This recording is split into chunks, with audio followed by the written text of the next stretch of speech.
కొంతమంది మగాళ్ళని నిందిస్తూ ఉంటారు. ఎన్ని చేసినా సరే, "ఏం చేసావు? ఏం చూసావు?" అన్నట్టు చూస్తారు కదా!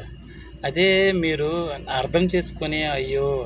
ఏం లేదు కదా! మన కోసం ఎంతో కష్టపడుతున్నాడు కదా!" అని కొంతమంది అర్థం చేసుకుంటే, ఆ భార్యలకి భర్త ఎంత ఒక రూపాయి సంపాదించినా, సంపాదించకపోయినా సరే, ఎంత దేవతలా పూజిస్తాడో, అదే భర్త ఎంత సంపాదించే భార్యకి ఎన్ని విధాలుగా చూసినా సరే, ఆ భార్య మాత్రము వీళ్ళ దగ్గర, ఆళ్ళ దగ్గర నిందించినట్టు మాట్లాడితే, ఆ భర్తకు గాని ఒక్కసారి గాని తెలిస్తే, అదే భార్యపై అదే భర్తకి ఏమైనా ప్రేముంటుందా?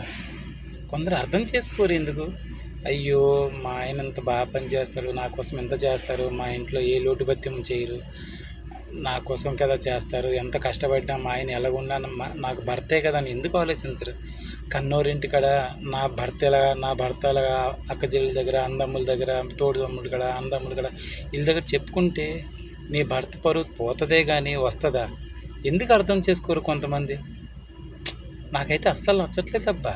నేను ఇప్పుడిప్పుడు కొన్ని వీడియోలు చూస్తాను. అది చూసినా సరే అనిపిస్తూ ఉంటది. అందుకే ఈ వీడియో చేస్తున్నాను. అర్థమైందా? కొంతమంది కొంచెం మారండబ్బా! బాగుంటది జీవితం. ఎందుకు? అయ్యో! కోట్లున్న సంపాదించినోడు కూడా ఇంట్లో అలాంటివన్నీ చెప్పుకోలేకపోతాను. చాలా బాధగా ఉంటది. మీరు కూడా బాగుపడండి, మంచిగుండండి. భార్య ఇంటికి వచ్చేటప్పుడు నీకు మంచిగా చూసేటప్పుడు మీరు భర్త కూడా భార్యను ప్రేమించండి.